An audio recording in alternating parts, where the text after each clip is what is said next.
नमस्कार मित्रांनो, आपल्या आजच्या एज्युकेशनल कम्प्युटरच्या या यूट्यूब चॅनलवर आपलं मनपूर्वक स्वागत आहे. तर आजच्या सेशनमध्ये आपण MSCIT चॅप्टर 1 विषयी माहिती घेणार आहोत. तर आजचं सेशन सुरुवात करूया आपल्या सेशनला.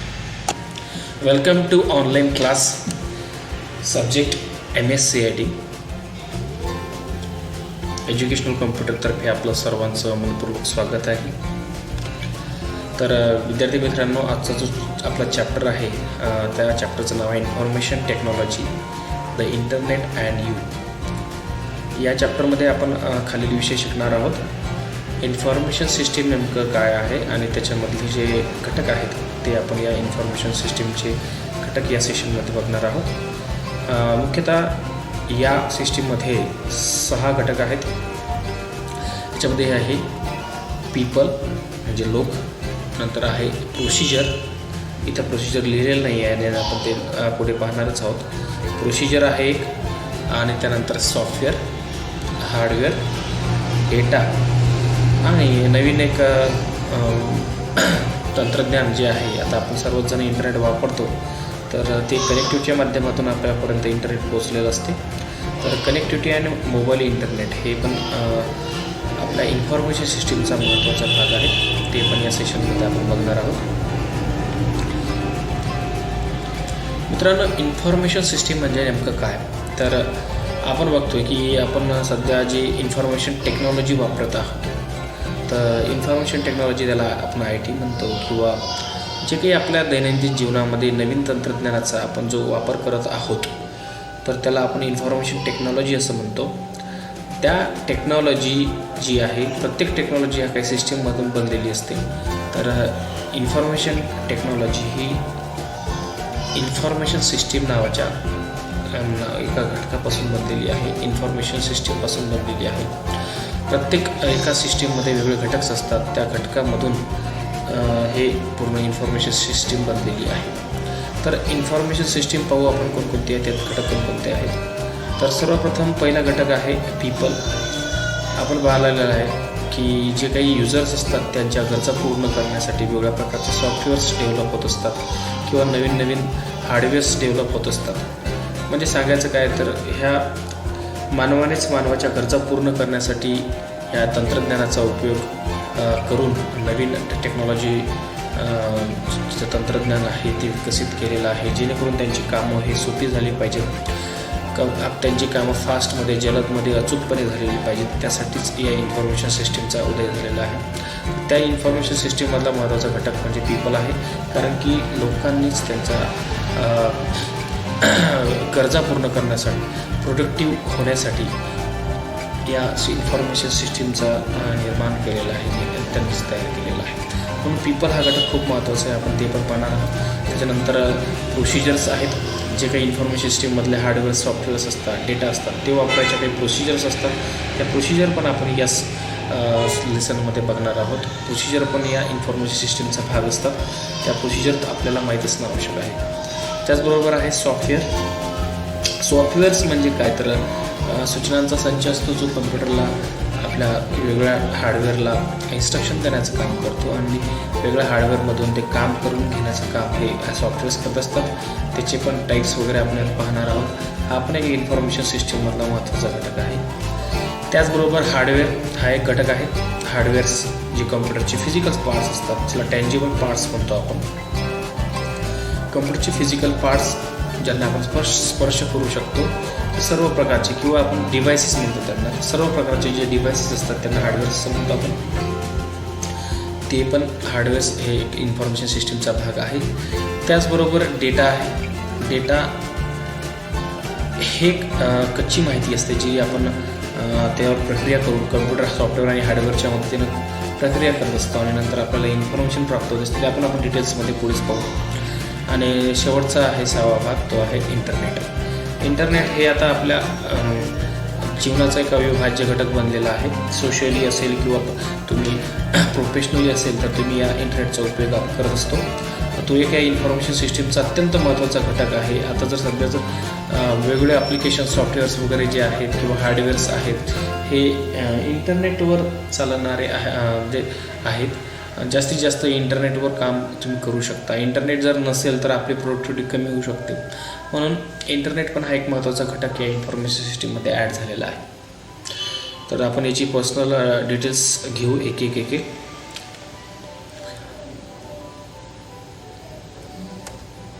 तर सर्वप्रथम आहे आपला सॉफ्टवेअरबद्दल पाहू आपण. नेमकं सॉफ्टवेअर म्हणजे काय, तर बघा, software is a set of instructions.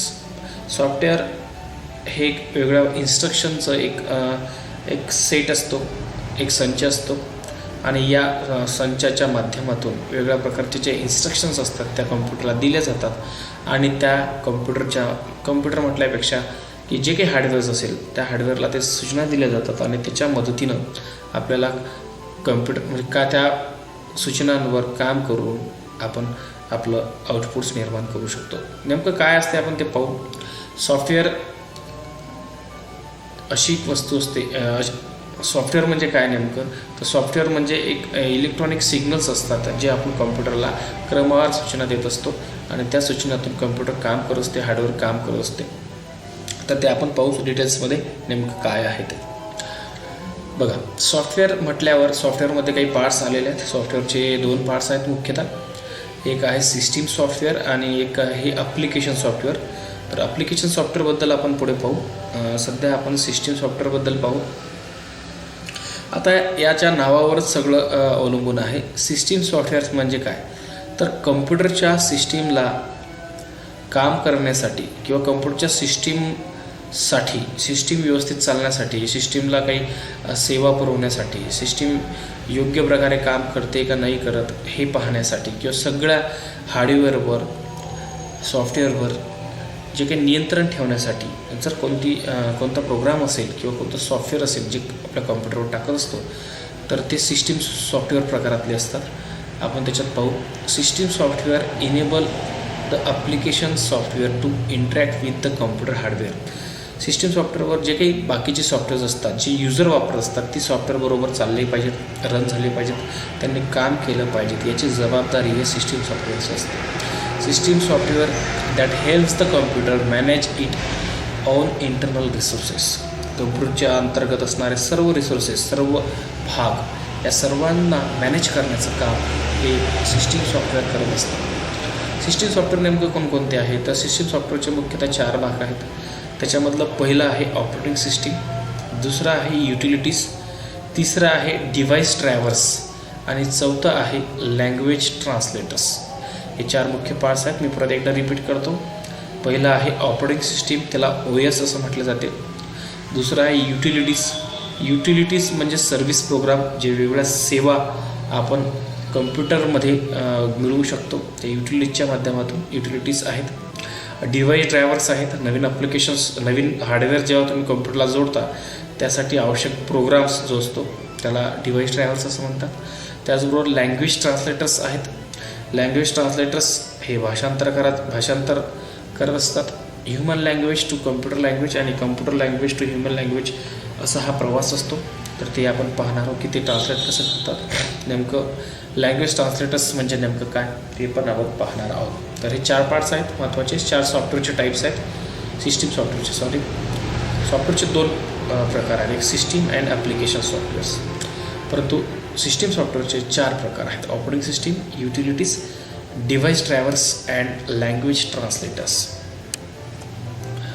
बघा मित्रांनो, आता हे आहे ऑपरेटिंग सिस्टीम्स. आपण पहिल्यांदा पाहू की सिस्टीम सॉफ्टवेअरमधलं सर्वात महत्त्वाचा किंवा सगळ्या सॉफ्टवेअरमधून सर्वात महत्त्वाचा जो सॉफ्टवेअर असतो त्याला ऑपरेटिंग सिस्टीम असं म्हटले जाते. ऑपरेटिंग सिस्टीम काय असते, तर operating system are programs that coordinate computer resources, provide an interface between user and computer and run the applications. हे त्याची कामं आहेत. म्हणजे ऑपरेटिंग सिस्टीम काय करत असतो, तर सगळ्या कम्प्युटरच्या फंक्शनचं, सगळ्या घटकांचं जे काही मॅनेज करणं आहे, त्या रिसोर्सचं मॅनेजमेंट करणं आहे, कोऑर्डिनेशन करणं आहे, तर हे सर्वच्या सर्व हे ऑपरेटिंग सिस्टीम करत असते. त्याचबरोबर provide and interface between user and computer आणि जो काही युजर असतो त्यांच्यामध्ये दुवा जो असतो तो एक त्याला इंटरफेस असं म्हणतात. ग्राफिकल युजर इंटरफेस असतो तो ऑपरेटिंग सिस्टीम पुरत असतो. उदाहरणार्थ तुम्हाला जर सांगायचं झालं तर कम्प्युटरचा जो स्टार्ट बटन आहे, टास्क बार आहे, स्टार्ट मेनू असेल किंवा वेगवेगळ्या प्रकारचे आयकॉन्स असतील, डेस्कटॉप असेल, हे जे चित्र स्वरूपात आपल्याला इन्फॉर्मेशन दिसते यालाच ग्राफिकल युजर इंटरफेस असं म्हटलं जाते.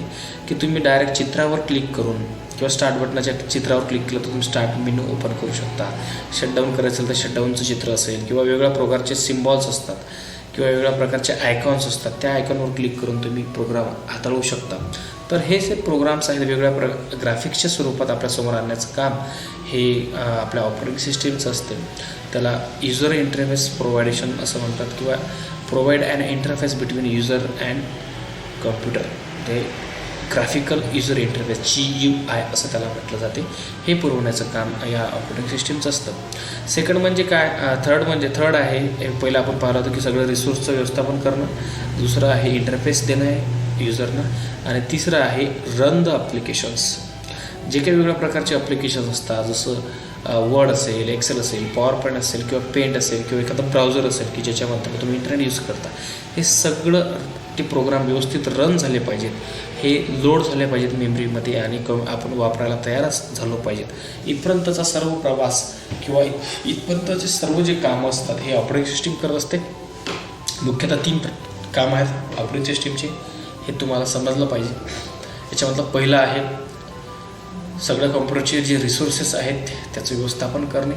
दुसरं आहे इंटरफेस उपलब्ध करून देणे युजर्सना आणि ॲप्लिकेशन रन करण्याचं काम पण हे ऑपरेटिंग सिस्टीमचं असतं. तर याचे काही एक्झाम्पल्स आहेत जे ऑपरेटिंग सिस्टीमचे आपल्याला इथे दिसत आहेत. जे सध्या आपण लेटेस्ट MSCIT शिकत आहोत ऑपरेटिंग सिस्टीम, ती आहे आपली विंडोज 10. त्याच्यानंतर आहे Mac OS, Linux, network operating systems असतात, काही युनिक्स नावाची ऑपरेटिंग सिस्टीम आहे. तर अशा प्रकारच्या काही उबंतू नावाची ऑपरेटिंग सिस्टीम आहे, याच्यामध्ये ॲड नाही आहे. तर अशा वेगळ्या ऑपरेटिंग सिस्टीम असतात ज्या आपण वापरत असतो. ऑपरेटिंग सिस्टीममध्ये पण कम्प्युटरच्या साईजनुसार ऑपरेटिंग सिस्टीम असतात किंवा वेगवेगळ्या कामानुसार ऑपरेटिंग सिस्टीम असतात. जसं उदाहरणार्थ ऑपरेटिंग सिस्टीममध्ये 2 प्रकारच्या ऑपरेटिंग सिस्टीम्स आहेत, एक डेस्कटॉप ऑपरेटिंग सिस्टीम आणि मोबाईल ऑपरेटिंग सिस्टीम. तर याच्यामध्ये डेस्कटॉप ऑपरेटिंग सिस्टीमलाच स्टँडअलोन ऑपरेटिंग सिस्टीम असं म्हटलं जाते, जे एका कॉम्प्युटरमध्ये आपण टाकत असतो. जसं विंडोजच्या ऑपरेटिंग सिस्टीम आहेत, मॅक OS आहे, लिनक्स आहे. तर ह्या सगळ्या डेस्कटॉप ऑपरेटिंग सिस्टीममध्ये येतात. त्याचबरोबर काही मोबाईल ऑपरेटिंग सिस्टीम असतात. त्याला आपण जसं मोबाईलमध्ये अँड्रॉईड नावाची एक ऑपरेटिंग सिस्टीम आहे. तर अँड्रॉईड ऑपरेटिंग सिस्टीम आहे किंवा ॲपलची ऑपरेटिंग सिस्टीम्स आहेत, हे ठराविक मोबाईलमध्ये इन्स्टॉल केलेली असते. ॲपलच्या मोबाईलमध्ये सहसा ॲपलची ऑपरेटिंग सिस्टीम असते. बाकीच्या सर्व मोबाईलमध्ये जसं विंडोज सोडून विंडोजचे पण मोबाईल आहेत त्याच्यामध्ये विंडोज ऑपरेटिंग सिस्टीम आहे. परंतु बाकीचे जे आहेत रिअलमी असेल किंवा MI असेल किंवा कोणत्याही प्रकारचे जे काही नवीन आहेत, सॅमसंग असेल किंवा कोणत्याही वेगवेगळ्या कंपन्या जे आपण पाहतो त्या कंपन्यांमध्ये अँड्रॉईड ऑपरेटिंग सिस्टीम वापरल्या जाते. मोबाईलमध्ये अँड्रॉईड ऑपरेटिंग सिस्टीम ही फेमस आहे, जे सर्वात जास्त मोबाईलमध्ये वापरले जाते. तसंच कॉम्प्युटरमध्ये विंडोज कंपनीची विंडोज 10 म्हणा किंवा विंडोज 7, आता विंडोज 7 हे एक्सपायर झालेली आहे, त्याचं विंडोज 10 आलेली आहे. तर विंडोज 10 ही सध्या वापरल्या जाते सर्वकडे. तर विंडोजची ऑपरेटिंग सिस्टीम सर्वात जास्त वापरली जाते, हे बाजारपेठेने आपण समजलं पाहिजे. तर अशा प्रकारचे ऑपरेटिंग सिस्टीमची काही उदाहरणं आहेत. एक तुम्हाला सांगायचं होतं की नेटवर्क ऑपरेटिंग सिस्टीम काय आहे. नेटवर्क ऑपरेटिंग सिस्टीम अशा प्रकारची ऑपरेटिंग सिस्टीम असते की जी नेटवर्कमधील सर्व्हरवर इन्स्टॉल केलेली असते. नेटवर्क हे क्लायंट आणि सर्व्हरपासून बनलेलं असते. तर सर्व्हर हा एक मेन कम्प्युटर असतो, ज्या कॉम्प्युटरवरून आपण क्लायंटवर निरीक्षण ठेवू शकतो किंवा त्याच्या डेटाची देवाणघेवाण करण्यासाठी आपण ते सर्व्हरवर पूर्ण त्याच्या जबाबदारी असते किंवा सर्व्हरला ते अधिकार असतात. सर्व्हर हा शक्तिशाली सर्व्हर असतो आणि तो बाकीच्या क्लायंटकडून डेटा विभागून वापरत असतो. तर असं एक सर्व्हर असते, त्या सर्व्हरवर नेटवर्क ऑपरेटिंग सिस्टीम इन्स्टॉल केलेले असतात. जसं विंडोज NT सर्व्हर असेल किंवा विंडोज सर्व्हर असे प्रकारचे काही सॉफ्टवेअर्स आहेत जे विंडोज किंवा आपण विंडोज 10 पण सर्व्हर म्हणून वापरू शकता आपल्या गरजेनुसार. तर अशा प्रकारचं हे ऑपरेटिंग सिस्टीम आहे. ऑपरेटिंग सिस्टीमचे आपण कामं शिकलेलो आहोत. 3 कामं आहेत. कम्प्युटर रिसोर्सेसचं मॅनेजमेंट करणे, युजरला इंटरफेस उपलब्ध करून देणे, ॲप्लिकेशन रन करणे, हे 3 कामं महत्त्वाचे आहेत. हे तुम्ही समजले असाल. Windows 10, Mac OS, Linux, Unix, network operating systems, Ubuntu हे काही त्याचे उदाहरणं आहेत. मोबाईलसाठी आहे ॲपल आहे, विंडोज आहे आणि अँड्रॉईड पण आहे. हे पण ऑपरेटिंग सिस्टीम्स आहेत त्याच्या आपण वापरत असतो. तर ऑपरेटिंग सिस्टीम हा सर्वात महत्त्वाचा घटक आहे. तुमच्या कम्प्युटरवर सगळ्यात पहिल्यांदा जर कोणता प्रोग्राम इन्स्टॉल केला जात असेल तर तो ऑपरेटिंग सिस्टीम असतो. ऑपरेटिंग सिस्टीम जर तुमच्या कम्प्युटरवर नसेल तर तो एक प्रकारचा फक्त हार्डवेअरचा संच समजला जाईल. त्याला कम्प्युटर म्हटलं जाणार नाही किंवा तो कम्प्युटर तर राहणार आहे परंतु वर्किंग नाही राहणार आहे. तर कम्प्युटर वर्किंगमध्ये आणण्यासाठी तुमच्या कम्प्युटरवर ऑपरेटिंग सिस्टीम इन्स्टॉल असणं आवश्यक आहे. म्हणजे सगळ्यात पहिल्यांदा जो प्रोग्राम आपण आपल्या कम्प्युटर इन्स्टॉल करत असतो त्याला ऑपरेटिंग सिस्टीम असं म्हटलं जाते. ऑपरेटिंग सिस्टीम हा बॅकग्राऊंड सॉफ्टवेअर आहे जे कम्प्युटर सुरू राहण्यासाठी त्याचे ऑपरेशन्स पूर्ण हाताळण्यासाठी हे सतत कार्य करत असते. याला मानवीय गरज काही लागत नाही आणि ते ॲटोमॅटिक चालू असते. कम्प्युटर सुरू केल्याबरोबर आपोआप सगळ्यात पहिल्यांदा प्रोग्राम जर रन कोणता असेल तर ते ऑपरेटिंग सिस्टीम होते आणि त्या ऑपरेटिंग सिस्टीमवर मग बाकीचे ॲप्लिकेशन तुम्ही रन करू शकता, जसं आपण आता शिकवतो त्याप्रमाणे. तर हे झालं ऑपरेटिंग सिस्टीम. पुढचं आहे आपलं युटिलिटीज प्रोग्राम. युटिलिटीज प्रोग्राम हा खूप महत्त्वाचा घटक आहे मित्रांनो. जेव्हा तुम्ही कम्प्युटर यूज करत असता आणि वापरत असता त्यावेळेस तुम्हाला खूप सारे प्रॉब्लेम्स येत असतात कम्प्युटरवर आणि ते प्रॉब्लेम्स काय येतात हे आपल्याला माहीत नसते. तर अशा वेळेस आपल्याला युटिलिटीजचं नॉलेज असणं खूप महत्त्वाचं आहे. युटिलिटी प्रोग्राम असे असतात की जे तुम्हाला सेवा पुरवतात. कम्प्युटरमध्ये ज्या काही प्रॉब्लेम्स क्रिएट होतात त्यावेळेस तुम्हाला युटिलिटीची गरज भासते. जसं उदाहरणार्थ इथं तुम्हाला मी सांगितलं की utility is a service program. Service program म्हणजे काय तर ते सेवा पुरवतात. कोणकोणती सेवा पुरवतात जसं इथे एक्झाम्पलसाठी पाहू आपण. पहिल्यांदा आहे अँटीव्हायरस. अँटीव्हायरस म्हणजे काय तर ज्यावेळेस तुम्हाला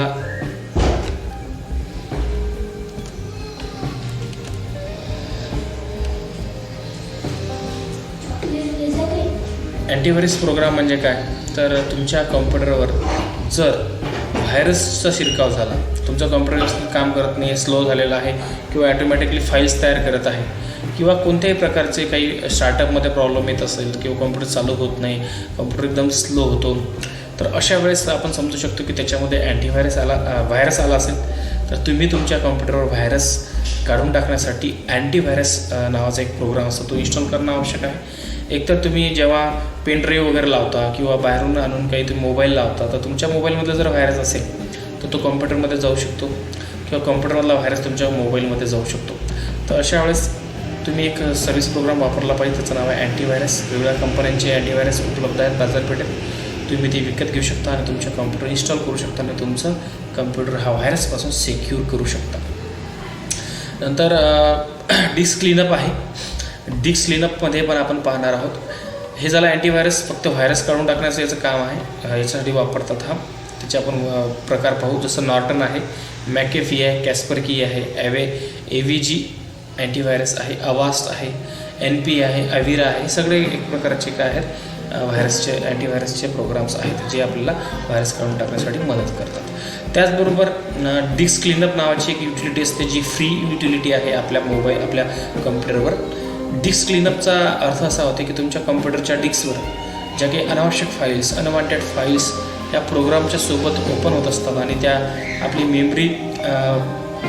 मेमरी लॉस करत असतात. मेमरीमध्ये त्याचा शिरकाव होतो आणि मेमरीची जागा ही व्यापल्या जाते आणि त्याच्यामुळे काय होते की डिस्क ही फुल होऊन जाते. डिस्क इज फुल अशा प्रकारचे मेसेज तुम्हाला मिळू शकतात किंवा तुमचा कम्प्युटर स्लो होते, व्यवस्थित काम करत नाही. अशा वेळेस तुम्ही डिस्क क्लीनअप युटिलिटी वापरून तुम्ही तुमच्या ज्या नको असलेल्या फाईल, अनवॉन्टेड फाईल्स या तुम्ही काढून टाकू शकता. तर हे आहे डिस्क क्लीनअप युटिलिटी, अनावश्यक फाईल्स काढून टाकण्यासाठी. ज्या फाईल अननेसेसरीज आहेत, टेम्पररी फाईल्स आहेत तर त्या तुम्ही रिमूव्ह करू शकता कम्प्युटरमध्ये. तिसरं आहे troubleshooting programs. Troubleshooting programs हे तुमच्या हार्डवेअरमध्ये सॉफ्टवेअरमध्ये असलेल्या ज्या काही प्रॉब्लेम्स आहेत ते प्रॉब्लेम्स सॉल्व करण्याचा प्रयत्न करते. पहिल्यांदा ते शोधते की कुठं काय प्रॉब्लेम्स आहेत, तुम्हाला प्रॉब्लेम्स सांगते आणि नंतर फिक्स करण्यासाठी तुम्हाला मदतसुद्धा करते. तर असा हा ट्रबल शूटिंग प्रोग्राम्स आहे. हा पण आपल्या कॉम्प्युटरमध्ये आपल्याला सापडतो, फ्रीमध्ये प्रोग्राम आपल्याला मिळतो. त्याचबरोबर एक फाईल कॉम्प्रेशन प्रोग्राम्स आहेत. फाईल कॉम्प्रेशन प्रोग्राम्स म्हटलं तर सर्वात आपल्याला जेव्हा कधी फाईलची साईज कमी करायची असते, जसं तुम्हाला 100 MB फाईल आहे इंटरनेटवर पाठवायची असेल परंतु 100 MB सपोर्ट करत नसेल तर तुम्ही त्याला कंप्रेस करून पाठवलं पाहिजे, जेणेकरून 10, 5 MB, 15 MBपर्यंत फाईलचा आकार कमी होऊ शकतो. मूळ फाईलला काही फरक पडत नाही, मूळ फाईल सेम राहते, परंतु मूळ फाईलला काही फरक पडत नाही, मूळ फाईल सेम राहते. परंतु जेव्हा तुम्ही फाईल ती कंप्रेस करता तर त्यावेळेस फाईलची साईज ही कमी दाखवली जाते किंवा कमी असते एक प्रकारची, ती आपल्याला पाठवायला मदत होते. तर हे फाईल कॉम्प्रेशन आहे, फाईलचा आकार कमी करतो. याच्यामध्ये काही आहेत झीप फाईल्स असतात, जसं त्याच्यात काही हे प्रकार आहेत. विनझिप आहे, PK झिप आहे किंवा विंद्रार आहे, अशा प्रकारे 7 झिप आहे. अशा प्रकारचे काही फाईल कॉम्प्रेशन प्रोग्राम्स आहेत जे फाईल कॉम्प्रेस करण्यासाठी मदत करतात. ते एक प्रकारची युटिलिटीज आहेत. फ्रीमध्ये युटिलिटीज आपल्याला इंटरनेटवर उपलब्ध आहेत. त्याचबरोबर डिफ्रॅगमेंट ही एक युटिलिटी आहे. जेव्हा तुम्ही इन्फॉर्मेशन कम्प्युटरवर सेव्ह करत असता तर ती ट्रॅक अँड सेक्टरच्या नुसार आपल्या हार्ड डिस्कच्या पॅटर्न्समध्ये सेव्ह केले जाते, ट्रॅक्सनुसार, ट्रॅक अँड सेक्टरनुसार. तर कधी काय होते की कम्प्युटर हा आपली जी फाईल्स असते ह्या एका ट्रॅकवर सेव्ह करत नाही, वेगळ्या ट्रॅकवर सेव्ह करतो. आणि त्यामुळे काय होते की कॉम्प्युटरला ती फाईल ओपन करताना वेगवेगळ्या ट्रॅकवरून माहिती उचलावी लागते आणि आपल्यासमोर आणण्यासाठी त्याला खूप वेळ लागू शकतो, कॉम्प्युटर संत होतो. अशा वेळेस त्या सर्व फाईल्स एकाच ट्रॅकवर आणण्यासाठी डिफ्रॅगमेंट हे नावाची युटिलिटी आहे. ह्या युटिलिटी तुम्ही वापरली पाहिजे, ज्याचा उपयोग करून तुम्ही फाईलचं व्यवस्थापन करू शकता आणि सर्व ट्रॅकवर फाईल एका ट्रॅकमध्ये आणण्यासाठी तुम्ही याचा उपयोग करू शकता. जे काही फाईलचे तुकडे झालेले आहेत ते तुकडे तुम्ही परत एकत्र करू शकता. या डिफ्रॅगमेंट हे पण युटिलिटी आहे जी फ्रीमध्ये वापरली जाते, जी विंडोजच्या सोबत आलेली असते, हे आपल्याला इथे दिसते. हे झालं अँटीव्हायरस, जे व्हायरस काढून टाकते. डिस्क्लीनअप हे अनावश्यक फाईल काढून टाकते. ट्रबल शूटिंग हे प्रॉब्लेम्स शोधून त्याच्यावर उपाय शोधण्याचा प्रयत्न करते. फाईल कॉम्प्रेशन प्रोग्राम फाईलचा आकार कमी करते. डिफ्रॅगमेंटर हे ट्रॅकमधले जे काही वेगवेगळ्या ट्रॅकवरील जी इन्फॉर्मेशन असते ती एकत्र करण्याचा, जे काही तुकडे असतात त्या तुकड्यांना एकत्र करण्याचं काम करते. आणि शेवटचा आहे एक बॅकअप प्रोग्राम. बॅकअप प्रोग्राम हा एक महत्त्वाचा घटक आहे, महत्त्वाची युटिलिटी आहे, जी तुमच्या प्रोग्रामची जी काही हानी होत असते कधी फाईल डेटा करप्ट होत असते, काही होत असते, तर अशा वेळेस तुम्ही त्या फाईलचा बॅकअप घेऊन ठेवला पाहिजे. तर बॅकअप युटिलिटी त्याचं काम तेच आहे की तुमच्या फाईलची, महत्त्वाच्या सॉफ्टवेअरची किंवा कोणत्याही गोष्टीची तुम्ही जर कॉपी करून ठेवली तर त्याच्यामुळे तुम्हाला तो हानी तुमची वाचू शकते. अशा वेळेस तुम्ही बॅकअप या युटिलिटीचा उपयोग करून तुमच्या फाईल्सची, फोल्डर्सची कॉपी करून ठेवू शकता. तर ही युटिलिटी आहे, बॅकअपसाठी वापरल्या जाते. महत्त्वाची युटिलिटी बॅकअपचं काम कॉपी करून ठेवणं फाईल्स. त्याचबरोबर एक युटिलिटी आहे अनइन्स्टॉल युटिलिटी, जे महत्त्वाची युटिलिटी जी आपण आपल्या कॉम्प्युटरमधून एखादा प्रोग्राम पूर्णपणे काढून टाकण्यासाठी, सुरक्षितपणे काढून टाकण्यासाठी अनइन्स्टॉल करत असतो. तर ती एक युटिलिटी आहे जी तुम्हाला प्रोग्राम काढून टाकण्यासाठी उपयोगी पडत असते. सहसा हे अनइन्स्टॉल आणि इन्स्टॉल करण्यासाठी आपल्या कॉम्प्युटरमध्ये प्रोग्राम फाईल्समधून आपण अनइन्स्टॉल करत असतो प्रोग्राम, तिथून पण करू शकता किंवा स्पेशल युटिलिटी पण तुम्ही वापरू शकता प्रोग्राम रिमूव्ह करण्यासाठी पूर्णपणे. डिस्क क्लीनअपमध्ये आणि या आपल्या अनइन्स्टॉलमध्ये थोडंसं कन्फ्युजन होऊ शकते. डिस्क क्लीनअप ही आपल्या कॉम्प्युटरवरल्या अनावश्यक फाईल्स ज्या आहेत ते काढून टाकते. आणि अनइन्स्टॉल हे जे आहे, अनइन्स्टॉल हे आपल्या कॉम्प्युटरवरला जे काही प्रोग्राम्स टाकलेले असतात, खूप सारे प्रोग्राम आपण इन्स्टॉल करत असतो, त्याच्यामुळे आपला कॉम्प्युटर स्लो होतो, आपल्या कॉम्प्युटरची मेमरी वापरल्या जाते आणि अशा वेळेस तुम्हाला काही प्रोग्राम काढून टाकावे लागतात. जसं तुमच्या मोबाईलवर पण जी तुमची रॅम आहे जेवढी जास्त रॅम तेवढ्या जास्त प्रकारचे प्रोग्राम्स तुमच्या कॉम्प्युटरवर मोबाईलवर तुम्ही ॲड करू शकता, ॲप्स तुम्ही ॲड करू शकता. परंतु एक काळ असा येतो की आपण ॲप्समुळे आपले जे रॅम आहे फुल होऊन जाते किंवा त्याच्यामध्ये कॉम्प्युटर स्लो होतो. अशा वेळेस तुम्हाला ते प्रोग्राम अनइन्स्टॉल करणं आवश्यक असतात. तर त्यावेळेस तुम्ही अनइन्स्टॉल युटिलिटीचा उपयोग केला पाहिजे. डिस्क्लीनअप हे फाईल काढण्यासाठी आहे, अनइन्स्टॉल युटिलिटी हे प्रोग्राम्स काढून टाकण्यासाठी आहे.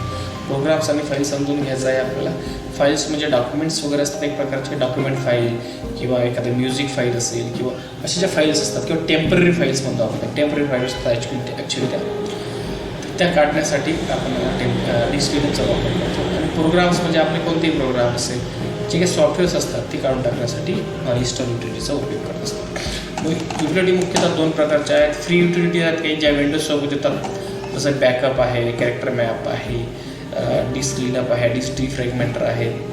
तर हे सगळ्या प्रकारचे काय फ्री युटिलिटीज आहेत. त्याचबरोबर पेड युटिलिटी आहे जे तुम्हाला विकत घ्यावं लागतात. काही सूट्स आहेत युटिलिटीचे. सूटमध्ये त्याच्यामध्ये सर्वच घटक असतात. अँटीव्हायरस पण असतो, बॅकअप युटिलिटी असतो, डिस्क क्लीनअप असते, ट्रबल शूटिंग प्रोग्राम्स असतात, यांचा संच त्याच्यामध्ये समाविष्ट असतो. जसं नॉर्टन अँटीव्हायरस आहे, नॉर्टन फ्रॉम सेंटेप हे नाव आहे त्या कंपनीचं. मॅकेफी आहे, कॅस्परकी आहे किंवा इंटरनेट सिक्युरिटी म्हणून आहे. तर अशा प्रकारचे खूप सारे बाजारपेठेत तुम्हाला पेड युटिलिटीज पण आहेत, ते पण तुम्ही विकत घेऊ शकता. तर हे आहे युटिलिटी प्रोग्राम्स. हे तुम्हाला समजलं असेल मी गृहीत धरतो. हा आहे second part of system software. First we see operating सिस्टीमचा first type of software and second is utilities. Utilities is a service program that provide service to users for the cleaning our computer from secure from antivirus, remove the files, unwanted files, troubleshoot our programs and compress your file, disk defragmenter for the defragment of the files and backup program for the copies. It is the mostly used utility programs. आपण पुढे जाऊ आता. Next नंतर आहे device drivers. हे पण एक आपल्या सिस्टीम सॉफ्टवेअरमधला महत्त्वाचा घटक सॉफ्टवेअर आहे. मित्रांनो, जेव्हा आपण कोणताही नवीन जो हार्डवेअर असतं, हार्डवेअर म्हणजे हे जे तुम्हाला खाली दिसत आहे तिथं प्रिंटर आहे किंवा पेन ड्राईव्ह आहे, माऊस आहे किंवा एखादं कार्ड आहे, जसं आपण साऊंड कार्ड असेल किंवा व्हिडिओ कार्ड्स असेल, वेगवेगळ्या प्रकारचे जे कार्ड्स असतात ते कार्ड्स आपण एक्सपेन्शन कार्ड त्याला असं म्हटलं ते कार्ड आपण बाहेरून लावतो आपल्या कॉम्प्युटरला, एक्स्ट्रा लावत असतो. तर ते जेव्हा तुम्ही किंवा DVD रायटर असेल किंवा नवीन कोणताही प्रोग्राम कोणतेही हार्डवेअर जेव्हा तुम्ही कॉम्प्युटरला अटॅच करत असता तर ते कॉम्प्युटर एकदम काम करत नाही किंवा ते त्याला एकदम ओळखत नाही. तर त्या हार्डवेअरनं व्यवस्थित काम करण्यासाठी कंपनीनं त्याच्यासोबत काही ड्रायव्हर्स दिलेले असतात. ड्रायव्हर्स म्हणजे काय, तर असा एक प्रोग्राम असतो की जो कम्प्युटर आणि हार्डवेअरमध्ये कम्युनिकेशन साधण्याचं काम करतो.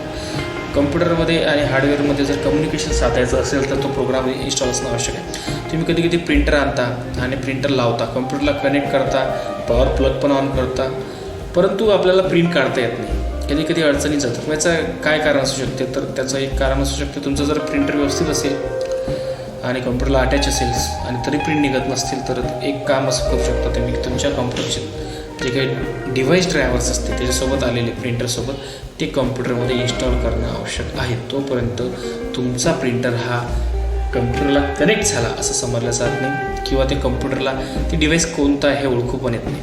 तर ते ओळखण्यासाठी, व्यवस्थित काम करण्यासाठी डिव्हाइस ड्रायव्हर नावाचा एक प्रोग्राम इन्स्टॉल करणं आवश्यक आहे. आता तुम्ही म्हणाल सर आम्ही पेनड्राईव्ह लावतो, तर पेनड्राईव्ह लावल्याबरोबर ओळखल्या जाते, तो पेनड्राईव्ह लावल्याबरोबर तो प्ले होतो, त्याच्यामध्ये काही असे सॉफ्टवेअर इन्स्टॉल करण्याची आवश्यकता नसते.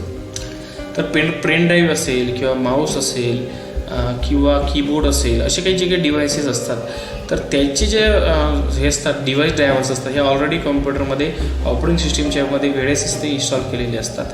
किंवा हे जे आपले माऊस असतात हे प्लग अँड प्ले असतात, म्हणजे त्यांना अशी डिव्हाइस ड्रायव्हरची काही आवश्यकता भासत नाही, ते ऑलरेडी त्या कॉम्प्युटरमध्ये फिक्स असतात, ते तुम्ही लावल्याबरोबर ॲटोमॅटिक प्ले होतात. अशा जे डिव्हायसेस असतात त्यांना प्लग अँड प्ले डिव्हायसेस असतात की ज्या आपण लावल्याबरोबर प्ले होत असतात. तर हे आहेत device drivers are specialise program design to allow particular input and output devices to communicate with the rest of the computer system.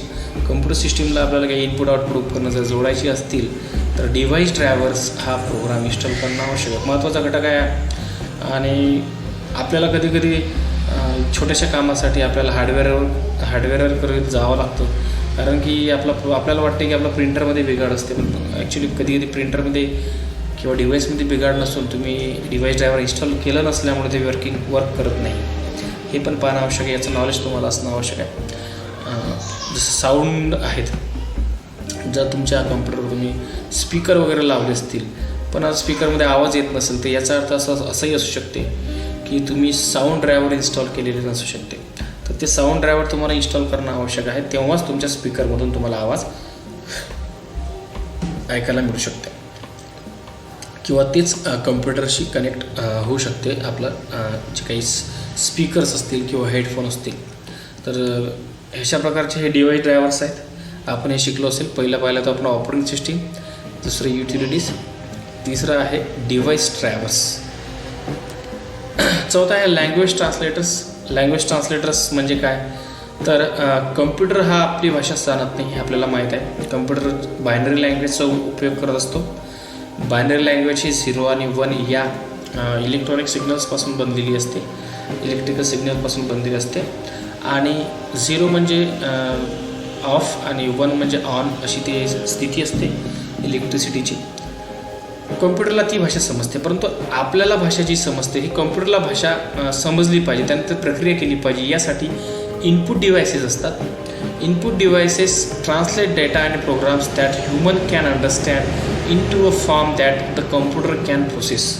Computer process करू शकेल अशा भाषेमध्ये ह्युमन भाषेचं रूपांतर करण्याचं काम हे इनपुट डिव्हायसेस करत असतात. आता इनपुट डिव्हायसेस कोणचे आहेत, जसं कीबोर्ड आहे, माऊस आहे किंवा अजून काही स्कॅनर्स आहेत, काही फोटो कॅप्चरिंग डिव्हायसेस असतात, ते पण एक इनपुट डिव्हायसेस आहेत. ते कम्प्युटरमध्ये आपण जेव्हा लावतो किंवा कीबोर्डच्या माध्यमातून टाईप करत असतो तर कीबोर्डला हे अक्षरं समजत नाही, तर त्याचं रूपांतर कीबोर्ड काय करतो, कम्प्युटरला समजणाऱ्या भाषेमध्ये करतो. कम्प्युटरकडे माहिती पाठवल्या जाते आणि तिथं मग कम्प्युटर त्यावर प्रक्रिया करतो. कम्प्युटरला समजणाऱ्या भाषा त्याचं रूपांतर केल्यामुळे कम्प्युटर त्याच्यावर काम करू शकतो. हे आहे इनपुट डिव्हायसेसचं काम. इनपुट डिव्हाइस हा ट्रान्सलेटर आहे, ह्युमन टू कम्प्युटर लँग्वेज असं त्याचा तो ट्रान्सलेट करत असतो, human language to computer language. दुसरं आहे आउटपुट डिव्हायसेस. आता आपण पाहिलं की कम्प्युटरनं प्रक्रिया केली माहितीची समजा, तर कम्प्युटरनं प्रक्रिया केलेली माहिती हे इलेक्ट्रिकल सिग्नल्समध्ये असते, कम्प्युटरच्या भाषेमध्ये असते, बायनरीमध्ये असते. ती लँग्वेज आता आपल्याला समजत नाही, तर तिचं परत आपल्याला कसं मिळवता येईल, तर त्याच्यासाठी आउटपुट डिव्हायसेस असतात. Output devices translate the process information, जे काही प्रोसेस केलेली इन्फॉर्मेशन आहे CPUने, तर त्या इन्फॉर्मेशनचं ह्युमन कॅन अंडरस्टँडमध्ये रूपांतर करण्याचं काम आहे. की output devices translate the process information from the computer into a form that human can understand. म्हणजे की माणसं ज्या फॉर्ममध्ये, ज्या लँग्वेजमध्ये इन्फॉर्मेशन समजू शकतात त्या लँग्वेजमध्ये परत ट्रान्सलेट करण्याचं काम हे आउटपुट डिव्हायसेस करतात. आउटपुट डिव्हायसेसमध्ये काय आहे, तर मॉनिटर आहे, प्रिंटर आहे, स्पीकर्स आहेत, हेडफोन आहेत, असे वेगवेगळ्या प्रकारचे आउटपुट डिव्हायसेस आहेत जे कम्प्युटरनं प्रोसेस केलेली इन्फॉर्मेशन हे मानवी भाषेमध्ये रूपांतरित करण्याचं काम आहे.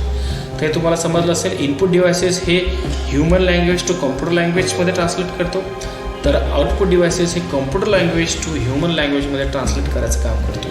म्हणजे याचा अर्थ काय होते, तर इनपुट आणि आउटपुट उपकरणे हेच एक प्रकारची काय आहेत, लँग्वेज ट्रान्सलेटर्स आहेत.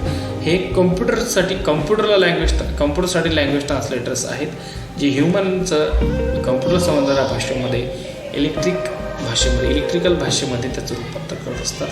बायनरी कोडिंग स्कीममध्ये त्याचं रूपांतर करतात. तेव्हा कुठे कम्प्युटर त्याच्यावर काम करत असतो. कम्प्युटरमधली माहिती तयार केलेली जी माहिती असते ती पण बायनरीमध्ये असते.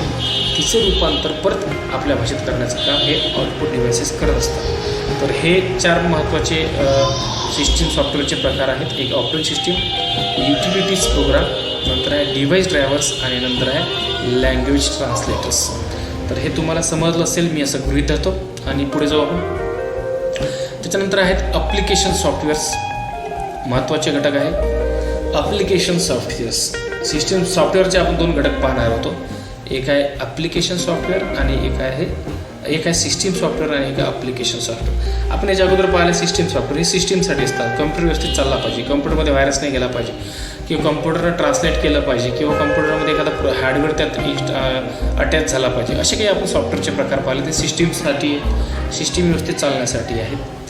परंतु ॲप्लिकेशन सॉफ्टवेअर कशा दिसतात? Application softwares might be describe as a end user softwares. म्हणजे ॲप्लिकेशन सॉफ्टवेअर हे युजरसाठी बनलेले सॉफ्टवेअर्स असतात. एंड युजर सॉफ्टवेअर्स असं त्यांना म्हटलं जाते, जे युजरच्या गरजा पूर्ण करण्यासाठी वापरले जातात. म्हणजे ह्या सिस्टीममध्ये हे सॉफ्टवेअर असले नसल्याचं काही फरक पडत नाही, तर ते युजरच्या गरजा काय आहेत त्यानुसार त्याच्या कम्प्युटरवर, मोबाईलवर हे ॲप्लिकेशन इन्स्टॉल केलेले असतात.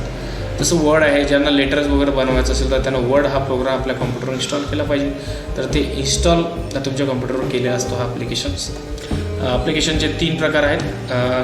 ॲप्लिकेशन सॉफ्टवेअरचे जनरल पर्पज ॲप्लिकेशन्स आहेत, स्पेशलाइज ॲप्लिकेशन्स आहेत आणि मोबाईल ॲप्लिकेशन्स आहेत. तर ते पाहू आपण. इथं तुम्हाला ॲप्लिकेशनचे काही उदाहरण दिसत आहेत.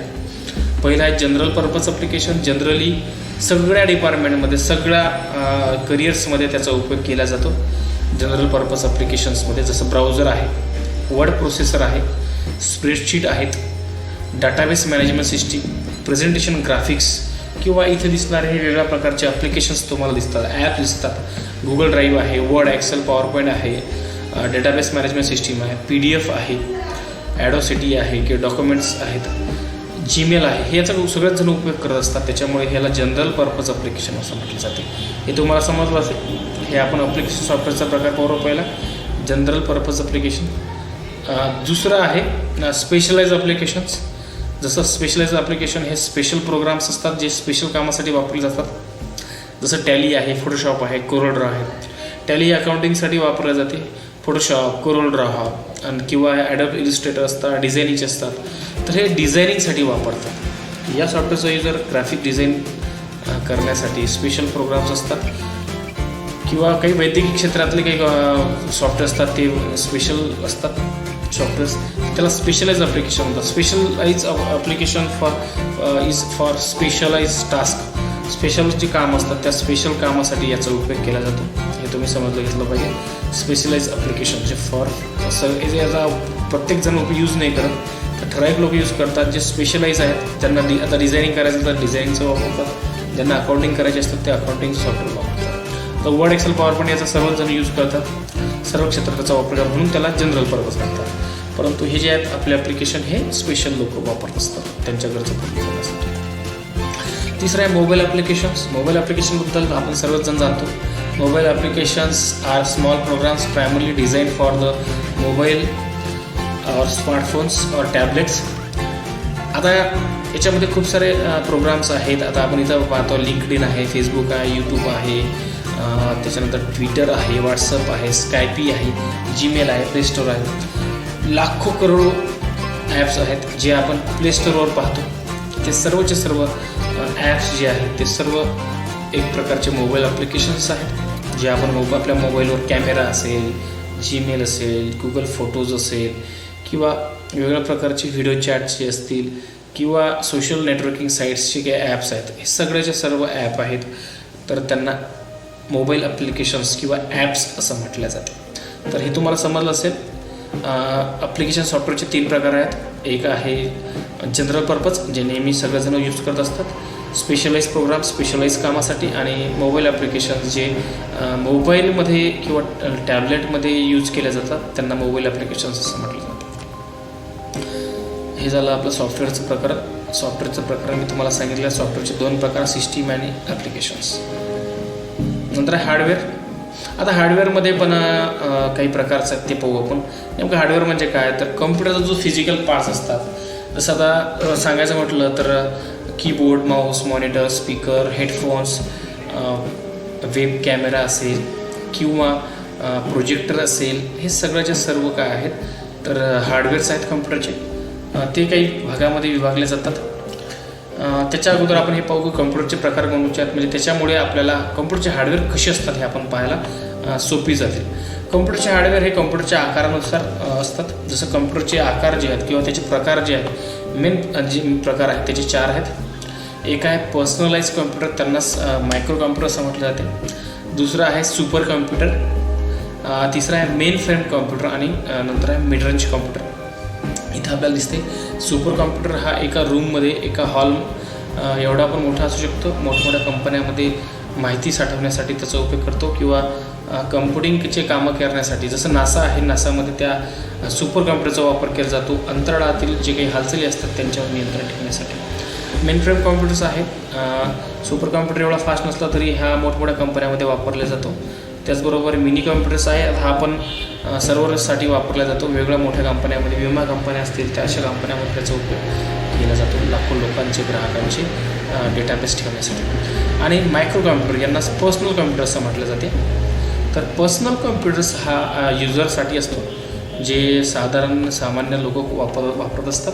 सगळ्यात जास्त वापरला जाणारा कम्प्युटरचा टाईप आहे मायक्रो कम्प्युटर्स किंवा पर्सनल कम्प्युटर.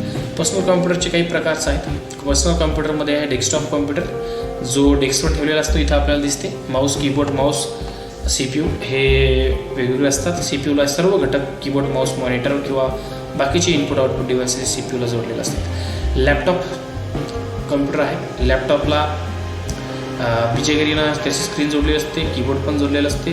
त्याच्यासाठी लागणारे सर्व यंत्र त्याच्यामध्ये फिक्स केलेले असतात. तो बॅटरीवर चालतो, पोर्टेबल आहे, कुठं पण घेऊन जाऊ शकतो. लॅपटॉपसारखाच एक दिसणारा प्रोग्रामचा नोटबुक लॅपटॉपचंच व्हर्जन आहे. त्याला लॅपटॉप म्हटलं तरी चालते किंवा नोटबुक म्हणू शकता. हा आकारात छोटा असतो थोडासा आणि बाकी फंक्शन्स त्याचे सगळे लॅपटॉपसारखे असतात. नंतर आहे टॅबलेट.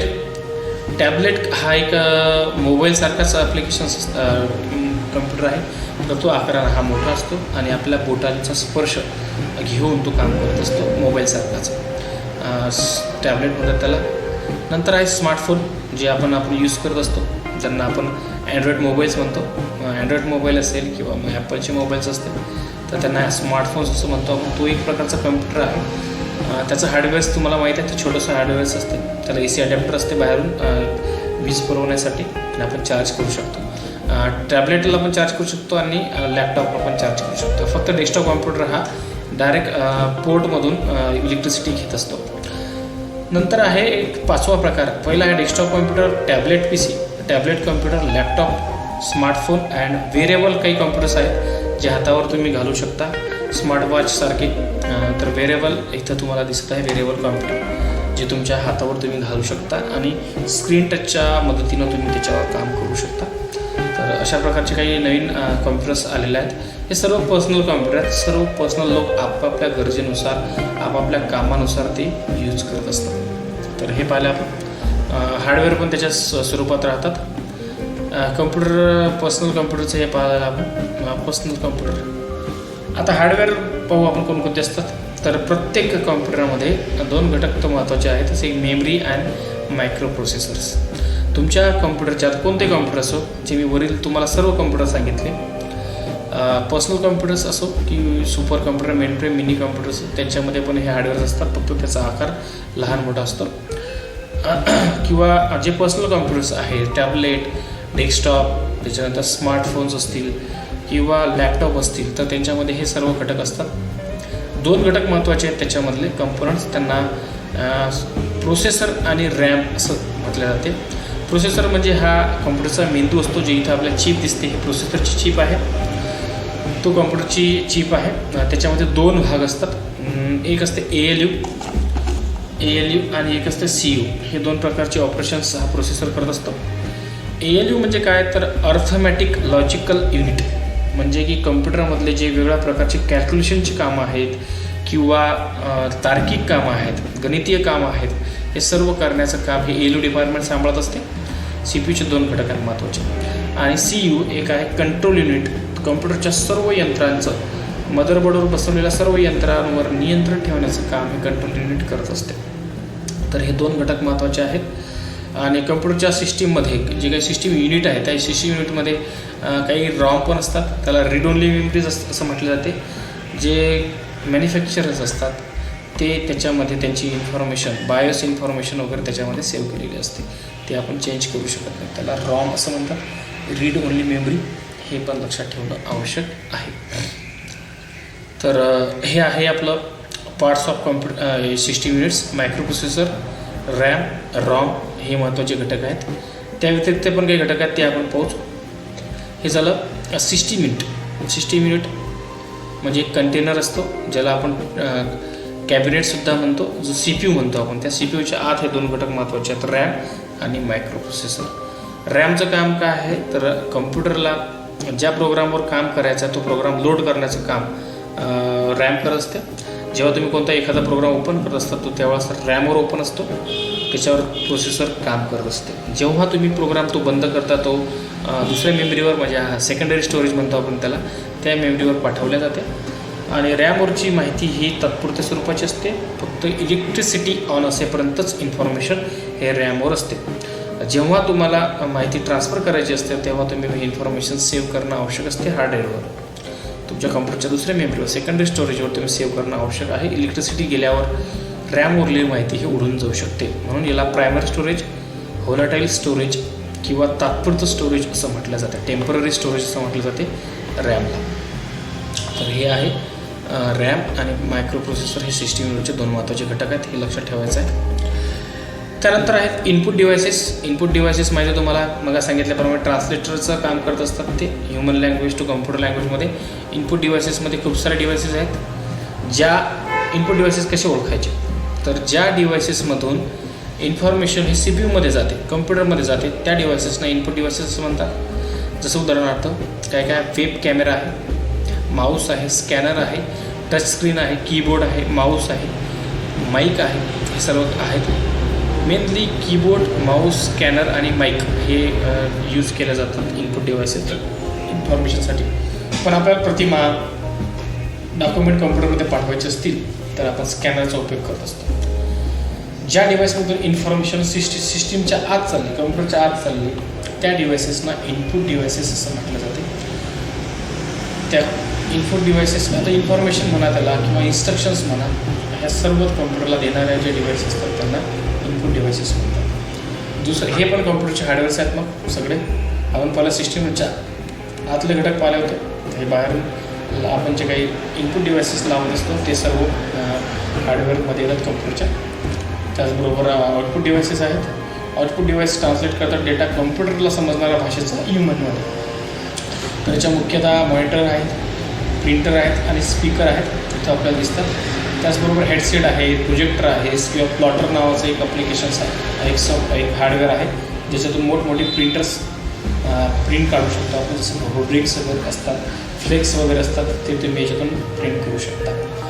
तर हे पण हार्डवेअर्स आहेत. मुख्यतः मॉनिटर, प्रिंटर आणि स्पीकर्स हे हार्डवेअरचे मुख्य प्रकार आहेत, हे लक्षात ठेवणं आवश्यक आहे. मॉनिटर हा आउटपुट आहे, सिस्टीममध्ये काय चालू आहे, सिस्टीममधली इन्फॉर्मेशन आपल्याला दृश्य स्वरूपात दाखवायचं काम हे मॉनिटरचं असते. प्रिंटरचं कम्प्युटरच्या आतील जी इन्फॉर्मेशन आहे हे आपल्याला कागदावर छापून घ्यायची आहे, तर त्यासाठी प्रिंटरचा उपयोग करतो. या दोन यातलं महत्त्वाचं एक आहे, जी मॉनिटरवरची जी कॉपी असते, समजा तुम्हाला एखादं पत्र दिसत आहे पण ते मॉनिटरवर आहे तर त्याला सॉफ्ट कॉपी असं म्हणतात. कम्प्युटरवर म्हणजे कारण की ते सॉफ्टवेअरच्या थ्रूनं आपल्याला दिसत आहे म्हणून त्याला सॉफ्ट कॉपी असं म्हटलं जाते. आणि जेव्हा तुम्ही तिचं आउटपुट घेता प्रिंटरवर, कागदावर, तर त्यावेळेस तिला हार्ड कॉपी असं म्हटलं जाते, कारण की ती कागदावर छापून आलेली आहे आणि आपण ते कागदाला स्पर्श करू शकतो, त्या अक्षरांना स्पर्श करू शकतो. ती त्यांना हार्ड कॉपी असं म्हटलं जाते. Soft copy and hard copy असं तुम्हाला परीक्षेत विचारलं जाते. तर लक्षात ठेवा, मॉनिटरवरची सॉफ्ट कॉपी आणि प्रिंटरवरची हार्ड कॉपी. ठीक आहे, हे आहे आउटपुट डिव्हायसेस आहेत. इनपुट आणि आउटपुट डिव्हायसेस हे सगळे हार्डवेअरचे प्रकार आहेत. नंतर आहेत सेकंडरी स्टोरेज. ही पण हार्डवेअरची उदाहरणं आहेत कम्प्युटरमध्ये. सेकंडरी स्टोरेजचं काय काम आहे तर जी इन्फॉर्मेशन कम्प्युटरमध्ये तयार केलं जाते ती इन्फॉर्मेशन लॉंग लाईफसाठी आपल्याला सेव्ह करून ठेवायची असेल तर ती या सेकंडरी स्टोरेजवर तुम्ही माहिती सेव्ह करू शकता. याच्यामध्ये काही प्रकार आहेत. Mainly hard disk, solid state storage आणि ऑप्टिकल डिस्क हे 3 प्रकार आहेत. पण त्या व्यतिरिक्त पण काही प्रकार होते, पहिले जुने वापरत होते. जसं फ्लॉपी डिस्क आहेत, हार्ड डिस्क आहेत. आता हार्ड डिस्कमध्ये काही प्रकार आले ते आपण पाहू. इंटरनल आणि एक्सटर्नल प्रकारच्या हार्ड डिस्क असतात. हार्ड डिस्कवर इन्फॉर्मेशन या प्लॅटर्समध्ये साठवलेली असते याच्यामध्ये ट्रॅक आणि सेक्टरनुसार याच्यावर इन्फॉर्मेशन हे सेव्ह केले जात असते. त्याचबरोबर मेमरी कार्ड्स आहेत, जसं फ्लॅश मेमरी कार्ड्स असं आपण म्हणतो. USB फ्लॅश ड्राईव्स आहेत, जसे आपण त्यांना पेन ड्राईव्ह वगैरे म्हणतो. DVD आहेत आणि CD आहेत. ह्या सगळे जे सेकंडरी स्टोरेजची उदाहरणं आहेत. DVD आणि CDच्या व्यतिरिक्त ब्लू डिस्क पण आलेल्या आहेत, त्या पण त्याच्यामध्ये आहेत. आपण ते एक एक पाहू. जसं हार्ड डिस्क आहे, सेकंडरी स्टोरेज डिव्हाइस आहे. हे डेटा खूप सारा ह्याच्यावर आपण साठवू शकतो आणि खूप दिवसांपर्यंत साठवू शकतो. याच्यामध्ये 2 मुख्य प्रकारच्या डिस्क असतात. एक आहे इंटरनल हार्ड डिस्क आणि एक आहे external hard disk. Internal hard disk जे असतात त्या सिस्टीमच्या आत असतात, CPUच्या आत असतात आणि त्याच्यामध्ये ऑपरेटिंग सिस्टीम पण इन्स्टॉल केलेली असते आणि बाकी ड्राईव्स आपल्याला वापरण्यासाठी असतात, डेटा साठवण्यासाठी. त्याचबरोबर एक्सटर्नल हार्ड डिस्क आहे, जे बाहेरून आपण CPUला USB थ्रू लावू शकतो, ज्याच्यावर आपला इन्फॉर्मेशन तुम्ही कॉम्प्युटरची मधली कॉपी करून ठेवू शकता किंवा यामधली कॉम्प्युटरमध्ये कॉपी करू शकता. स्टोरेज म्हणून याचा उपयोग तुम्ही करू शकता. हे आहे हार्ड डिस्क. हार्ड डिस्कवर इन्फॉर्मेशन आपण साठवू शकतो खूप मोठ्या प्रमाणात. सर्वात जास्त वापरल्या जाणारी सेकंडरी स्टोरेज आहे. त्याचबरोबर नवीन प्रकारातली एक सेकंडरी स्टोरेज आलेली आहेत, याला SSD असं म्हटलं जाते, याला सॉलिड स्टेट स्टोरेज असं म्हणतात. हार्ड डिस्कचा आणि याच्यामधला काय फरक आहे पाहू आपण. तर हार्ड डिस्क जी असते ती काम करताना त्याच्यामध्ये प्लॅटर्स असतात आणि त्या प्लॅटर्सचा हेड असतो. प्लॅटर्सवर तो हेड फिरून डेटा वाचत असतो आणि त्यामुळे त्याला खूप वेळ लागत असतो. आणि त्याच्यामध्ये मुव्हिंग पार्ट्स असतात हार्ड डिस्कमध्ये, जेणेकरून त्याच्यामुळे खूप वेळ लागत असतो. आणि सॉलिड स्टेट स्टोरेजमध्ये असं काही चकत्या वगैरे त्याच्यामध्ये नसतात किंवा प्लॅटर्स नसतात. याच्यामध्ये डायरेक्ट नॉन मुव्हिंग पार्ट्स असतात. फ्लॅश मेमरी कार्डसारखं याच्यावर डायरेक्ट इन्फॉर्मेशन तुम्ही सेव्ह करू शकता इलेक्ट्रॉनिक्सनुसार. आणि याची साईज पण आहे 512, 256, 128 GB याच्यामध्ये डेटा तुम्ही साठवू शकता. यावर जर ऑपरेटिंग सिस्टीम तुम्ही जर टाकली, इन्स्टॉल जर केली, तर ते परफॉर्मन्स पण चांगला देते. जर तुम्हाला फास्ट काम करायचं असेल कम्प्युटरवर तर SSD तुम्ही घेतली पाहिजे. SSD फक्त थोड्या महाग आहेत, तुम्हाला विकत घेताना हार्ड डिस्कपेक्षा हा खूप मोठ्या प्रमाणात महाग आहेत. तर हे आहे सॉलिड स्टेट स्टोरेज SSD. आता इंटरनल हार्ड डिस्क किंवा हार्ड डिस्कची जागा हे SSD वेगानं घेत आहेत. याचा परफॉर्मन्स पण चांगला आहे, फक्त हे थोडे महाग आहे. नंतर आहे ऑप्टिकल डिस्कच्या मुख्य 3 प्रकार आहेत. एक आहे डिस्क, याला कॉम्पॅक्ट डिस्क असं म्हणतात. CDचं नाव ऐकलं असेल तुम्ही. CDमध्ये जास्तीत जास्त 700 MB पर्यंत डेटा साठवू शकता. दुसरं आहे DVD मध्ये 4.7 GB पर्यंत डेटा साठवू शकता. कॉम्पॅक्ट डिस्कमध्ये 700 MB आणि DVDमध्ये 4.7 GB पर्यंत. आणि ब्लू डिस्क त्याच्यापेक्षा जास्त डेटा म्हणजे 40 GB पर्यंत तुम्ही डेटा याच्यामध्ये साठवू शकता. कॉम्पॅक्ट डिस्कला CD असं म्हणतात आणि DVDला डिजिटल व्हर्साटाईल डिस्क किंवा डिजिटल व्हिडिओ डिस्क असं म्हटलं जाते. BDला ब्लू डिस्क असं म्हटलं जाते. BD म्हणजे ब्लू डिस्क. ब्लू किरणांचा उपयोग करून त्याच्यावर डेटा साठवला जातो, हे लक्षात ठेवायचं आहे. कॉम्पॅक्ट डिस्क, ऑप्टिकल डिस्कचे 3 प्रकार, CD, DVD आणि BD. याला ब्लू डिस्क असं म्हटलं जाते. त्यानंतर आहे डेटा.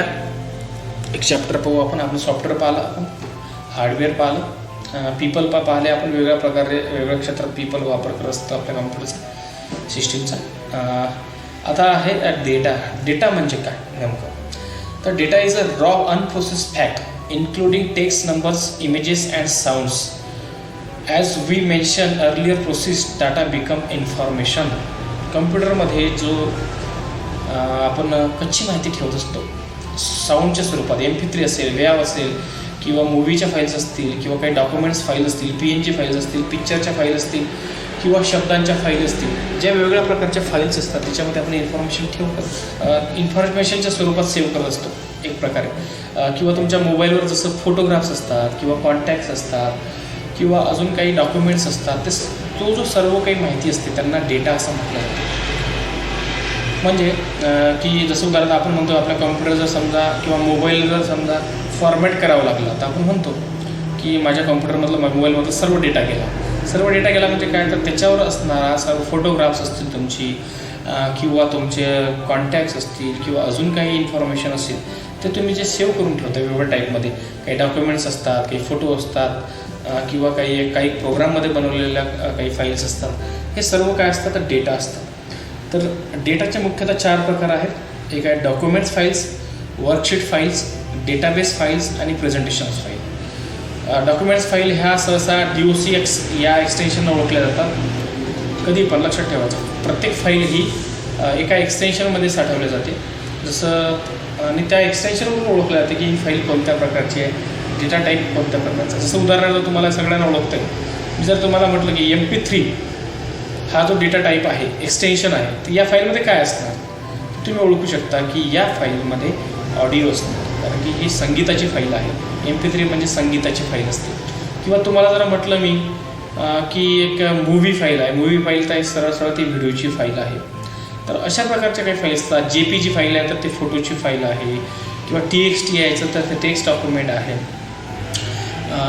की झिप फाईल आहे तर फाईल कॉम्प्रेशनची फाईल असेल, एक्सेल असेल तर एक्सेलची फाईल आहे, PPT असेल तर प्रेझेंटेशनची फाईल्स आहेत. तर या एक्सटेन्शनवरून किंवा त्याच्या सिम्बॉलवरून आपल्याला ओळखू येते की हा डेटा कोणत्या प्रकारचा आहे. तर डेटा म्हणजे काय, तर ते कच्ची इन्फॉर्मेशन असते, त्याच्यावर आपण इन्फॉर्मेशन त्याच्यावर प्रक्रिया करून आपण नंतर इन्फॉर्मेशन मिळवू शकतो. इन्फॉर्मेशन म्हणजे डेटा म्हणजे काय, तर काय अंक, अक्षरे, प्रतिमा, ध्वनी आणि व्हिडिओ असतील, ऑडिओ असतील, अशी माहिती ज्याच्यावर प्रक्रिया केलेली आहे आपण, ते कॉम्प्युटरमध्ये आपण ठेवलेली आहे, नंतर आपल्याला प्रक्रिया त्याच्यावर करायची आहे, तर तो डेटा आपण साठवून ठेवू शकतो. तर त्या डेटाला अनप्रोसेस फॅक्ट्स असं म्हटलं जाते, की ज्याच्यावर आपण प्रक्रिया केलेली नाही, ते इन्फॉर्मेशन नाही आहे, फक्त ते आपण माहितीसाठी म्हणजे कधी पुढे भविष्यात यूज करण्यासाठी आपण आपल्या कॉम्प्युटरवर, मोबाईलवर त्याच्यावर साठवून ठेवू शकत असतो. तर हे आहेत डॉक्युमेंट्स, डेटाचे प्रकार टाईप्स आहेत. आणि नंतर आहे इंटरनेट कनेक्टिव्हिटी. इंटरकनेक्टिव्हिटी म्हणजे काय आपण ते पाहू. Connectivity is the capability of our personal computer to share information with other computers. एका कॉम्प्युटरमधून दुसऱ्या कॉम्प्युटरमध्ये, एका मोबाईलमधून दुसऱ्या कॉम्प्युटरमध्ये किंवा एका मोबाईलमधून दुसऱ्या मोबाईलमध्ये इन्फॉर्मेशन आपल्याला शेअर करायची असते. तर ते शेअर करण्यासाठी इंटरनेट कनेक्टिव्हिटीचा उपयोग केला जातो. जगभरातले सर्व कॉम्प्युटर एका कनेक्टिव्हिटी थ्रू जोडलेले आहेत, त्याला इंटरनेट असं म्हटलं जाते. इंटरनेटचे काही प्रकार आहेत. इंटरनेट जे आपल्याला पुरवतात कंपन्या, त्यांना ISP असं म्हटलं जाते, इंटरनेट सर्व्हिस प्रोव्हायडर्स, जे आपल्याला इंटरनेट पुरवत असतात. मुख्यतः 2-3 पद्धतीनं आपल्याला इंटरनेट पुरवलं जातं. जसं एक जे आहे ते ब्रॉडबँड पद्धतीनं केबल थ्रू इंटरनेट पुरवलं जातं. दुसरं आहे जे तुम्हाला वायफाय सिस्टीम थ्रू पुरवल्या जात असते, वायफाय सिस्टीम. आणि तिसरं आहे एक आपल्या मोबाईल इंटरनेट जे आहे, त्या mobile internet through tower through आपल्याला कनेक्टिव्हिटी मिळत असते. जसं 4G, 3G, 2G, 5G हे जे आहे हे मोबाईल इंटरनेटचे उदाहरण आहे. तर याचा उपयोग करून पण तुम्ही इंटरनेट वापरू शकता. इंटरनेट वापरायचे काही फायदे आहेत आपल्याला, ते पण पाहू आपण. आता नवीन कनेक्टिव्हिटीमध्ये इंटरनेटचा काय वापर होत आहे आपण ते पाहू. जसं क्लाउड कॉम्प्युटिंग आहे. क्लाउड कॉम्प्युटिंग तुम्ही ऐकलं असेल की आत्ता सर्वात जास्त हे प्रचलित एक कॉम्प्युटिंगचं उदाहरण आहे. जसं आपण ॲप्लिकेशन वापरत असतो, वर्ड, एक्सेल, पॉवरपॉईंट ॲप्लिकेशन वापरतो, किंवा आपण फोटोशॉप वापरतो आपण इमेज एडिटिंगसाठी. परंतु असे काही ॲप्लिकेशन्स आलेले आहेत किंवा ते डायरेक्ट इंटरनेटवर आहेत, जे आपल्याला आपल्या कॉम्प्युटरमध्ये काही प्रोग्राम इन्स्टॉल करण्याची आवश्यकता आहे. डायरेक्ट तुम्ही इंटरनेटवर जायचं आहे आणि तिथं तुम्ही समजा फोटो एडिटिंग करायची आहे तुम्हाला, तर त्याच ॲपवर, साईटवर जाऊन तुम्ही तिथं फोटो एडिटिंग करू शकता आणि ते आपल्या कॉम्प्युटरवर डाउनलोड करू शकता. म्हणजे ॲप्लिकेशन हे दुसऱ्या सर्व्हर आहे, फक्त आपण तिथं जातो आहे आपल्या इंटरनेट थ्रू आणि काम करतो. तिथं आपलं जे पाहिजे ते आउटपुट आपण मिळवतो आणि त्या साईटवरून आपण परत येतो. तर अशा प्रकारचं हे जे असते याला क्लाउड कम्प्युटिंग असं म्हटलं जाते. म्हणजे आपल्या कॉम्प्युटरवर प्रोग्राम इन्स्टॉल करण्याची आवश्यकताच नाही, मोठे कामं आपण त्याच्यात करू. जसं त्याच्यामध्ये बरेचसे ॲप्लिकेशन्स आहेत. त्याच्यात आपण जर सांगायचं म्हटलं तर माझं लक्षात नाही सध्या, मी तुम्हाला सांगतो. दुसरं आहे वायरलेस कम्युनिकेशन्स.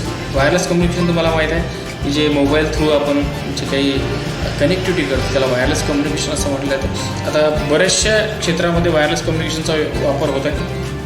व्हिडिओ चॅट असेल, व्हॉट्सअप असेल, फेसबुक असेल, याच्या माध्यमातून आपण कम्युनिकेशन करत आहे, वायरलेस कम्युनिकेशन करत आहोत. आणि त्याचबरोबर एक नवीन आलेला आहे internet of things. Internet of थिंग्समध्ये या इंटरनेटचा, या टेक्नॉलॉजीचा उपयोग करून आपण घरातले जे गॅजेट्स असतात वेगवेगळ्या प्रकारचे, फॅन असतील, फ्रीज असेल, कूलर असेल, AC असेल, कूलर म्हटल्यापेक्षा जे काही इलेक्ट्रॉनिक जे काही वस्तू असतील त्या वस्तू आपण आपल्या मोबाईलला कनेक्ट करू शकतो, मोबाईलवरून ऑफ करू शकतो, ऑन करू शकतो. हे नवीन तंत्रज्ञान आहे, याला इंटरनेट ऑफ थिंग्स असं म्हटलं जाते. हे पण या कनेक्टिव्हिटीच्या माध्यमातून आपल्याला मिळणार आहे. नवीन भविष्य आहे, म्हणजे जगाचं एक भविष्य आहे की आता पुढे भविष्यात हे सर्व जे डिव्हाइसेस आपल्या घरचे आपण ते मोबाईलवर कनेक्ट करू शकतो. तर अशा प्रकारचं हे आहे एक आपलं हे पहिलं चॅप्टर आहे आपलं. याच्यामध्ये आपण बऱ्याचशा गोष्टी शिकलो. आपण एकदा परत रिव्हिजन करून घेऊ आपण.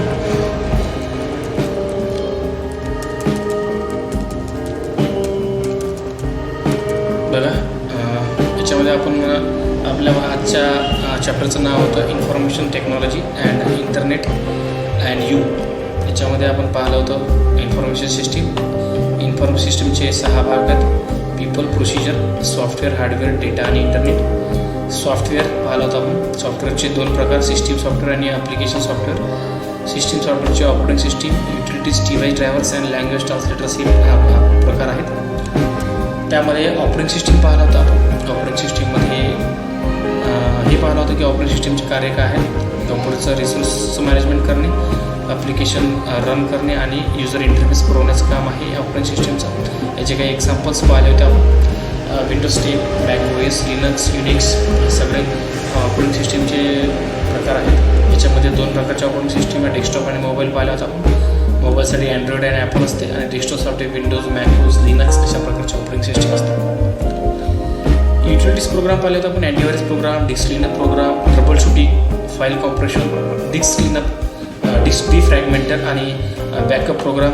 त्याचबरोबर एक अनइन्स्टॉल युटिलिटी पाहिले होते. युटिलिटी आपण 2 प्रकारच्या पाहिल्या होत्या: free utilities and paid utilities, जे विकत घेऊ शकतो तुम्ही. आणि डिव्हाइस ड्रायव्हर पाहिलं होतं. कम्प्युटरमध्ये कोणतंही हार्डवेअर लावलं लागेल त्याच्यासोबत आपल्याला त्याची ड्रायव्हर्स सॉफ्टवेअर इन्स्टॉल करणं आवश्यक आहे. लँग्वेज ट्रान्सलेटर पाहिलं होतं. इनपुट आणि आउटपुट उपकरणं हेच लँग्वेज ट्रान्सलेटर्स आहेत. इनपुट उपकरणं ह्युमन टू कम्प्युटर ट्रान्सलेट करतो आणि जो आपला आउटपुट डिव्हाइस असतो हे कम्प्युटर टू ह्युमन लँग्वेजमध्ये ट्रान्सलेट करण्याचं काम करत असतो. ॲप्लिकेशन सॉफ्टवेअरमध्ये आपण 3 प्रकारचे आपले ॲप्लिकेशन सॉफ्टवेअर्स पाहिले होते. ॲप्लिकेशन सॉफ्टवेअरांना एंड युजर सॉफ्टवेअर्स असं म्हणतात. त्याचे 3 प्रकार आहेत: जनरल पर्पज ॲप्लिकेशन, जसे ब्राउझर आहे, वर्ड आहे, स्प्रेडशीट आहे, डाटाबेस आहे, जे पेंट आहे, जनरल आपण यूज करत असतो सर्वजण. म्हणून जनरल पर्पज नेहमी सगळीकडे वापरले जातात. स्पेशलाइज ॲप्लिकेशन हे स्पेशल कामासाठी स्पेशल ऑफिसमध्ये स्पेशल डिपार्टमेंटमध्ये त्याचा उपयोग केला जातो. फोटोशॉप आहे, AI आहे, कोरल ड्रॉ आहे, टॅली आहे, हे स्पेशलाइज प्रोग्राम्स आहेत. मोबाईल ॲप्लिकेशन्स आहेत जे मोबाईलमध्ये वापरतो, हे आपल्या सर्वांना माहीत आहेत. हार्डवेअरमध्ये पाहिलं होतं आपण कम्प्युटरचे प्रकार. कम्प्युटरचे 4 प्रकार आहेत: personal computer, super, main frame, mid range computer. आणि त्यात पर्सनल कम्प्युटरचे 4 प्रकार पाहिले आपण. 5 प्रकार: desktop, tablet, laptop, smartphone and variable computers. आणि हार्डवेअरमध्ये आपण अजून काही पाहिले होते पर्सनल कम्प्युटरचे प्रकार. पर्सनल कम्प्युटरमध्ये desktop, laptop, notebook, PDA, tablet, PC आणि व्हेरिएबल पाहिले होते. सिस्टीम सॉफ्टवेअर, सिस्टीम युनिटमध्ये 2 महत्त्वाचे घटक: CPU म्हणजे सेंट्रल प्रोसेसिंग युनिट, त्याला मायक्रो प्रोसेसर असं म्हणतो, आणि रॅम म्हणजे मेमरी. त्याचे पण 2 घटक आहेत आपल्या CPUचे, मायक्रो प्रोसेसरचे ALU आणि CU. ALU stand for arithmetic logical unit आणि CU स्टँड फॉर CU म्हणजे कंट्रोल युनिट. मायक्रो प्रोसेसर आणि रँडम ॲक्सेस मेमरी, रॅम हे 2 महत्त्वाचे घटक आहेत. त्यानंतर आपण इनपुट डिव्हाइसेस पाहिले होते: कीबोर्ड, माऊस आणि माईक आहेत, वेब कॅमेरा आहे, टचपॅड आहे, टच स्क्रीन आहे, स्कॅनर्स आहेत. आउटपुट डिव्हाइसेस पाहिलं तर monitor, printer, speakers, headset, projector, plotter हे आउटपुट डिव्हाइसेस आहेत. हे पण हार्डवेअर्स आहेत. सेकंडरी स्टोरेजमध्ये floppy disk, hard disk, memory cards, flash drives, DVD, CD आणि डिलिव्हरी डिस्क हे पाहिलं होतं. हार्ड डिस्कमध्ये पण पाहिलं होतं आपण इंटरनल आणि एक्सटर्नल. नंतर SSD पाहिलं होतं आपण, सॉलिड स्टेट स्टोरेज, वेगवान असं एक स्टोरेज आहे ज्याच्यामध्ये नॉन मुव्हिंग पार्ट्स असतात. आणि ऑप्टिकल डिस्कचे 3 प्रकार पाहिले होते, CD, DVD अँड BD. डेटाचे प्रकार पाहिले होते आपण, document files, worksheet files, database files, presentation files यासारखे खूप साऱ्या डेटाचे प्रकार आहेत, ते आपण पाहिलं होतं. डेटा म्हणजे अनप्रोसेस्ड डेटा फॅक्ट्स असतात, ज्याच्यावर इन्फॉर्मेशन आपण जर प्रक्रिया करत नाही असं जी इन्फॉर्मेशन असते त्यांना डेटा असं म्हटलं जातं. आणि कनेक्टिव्हिटीज पाहिलं होतं आपण. कनेक्टिव्हिटी आपल्याला ब्रॉडबँड, वायरलेस थ्रू किंवा आपण मोबाईल इंटरनेट कनेक्शन करू शकतो आणि आपल्या गरजा आपण पूर्ण करू शकतो. तर अशा प्रकारचं हे आजचं सेशन होतं. तर आजचं सेशन आपल्याला कसं वाटलं ते नक्कीच आम्हाला कळवा. याच्यामध्ये काही जर प्रॉब्लेम असले तर तुम्ही मला कमेंटमध्ये सांगू शकता. त्याचबरोबर आपलं हे चॅनल सबस्क्राईब करायला विसरू नका. तर तुम्हा सर्वांना या सेशन साठी शुभेच्छा. हे सेशन तुम्ही समजून घ्या आणि त्याचबरोबर तुम्हाला हे डिटेल्समध्ये जर शिकायचं असेल तर आपलं MSCITचं बुक रेफर करा आणि त्यामध्ये काही जर तुम्हाला अडचण असेल तर तुम्ही नक्की मला कळवा. धन्यवाद. आपलं चॅनल सबस्क्राईब करायला विसरू नका. थँक्यू.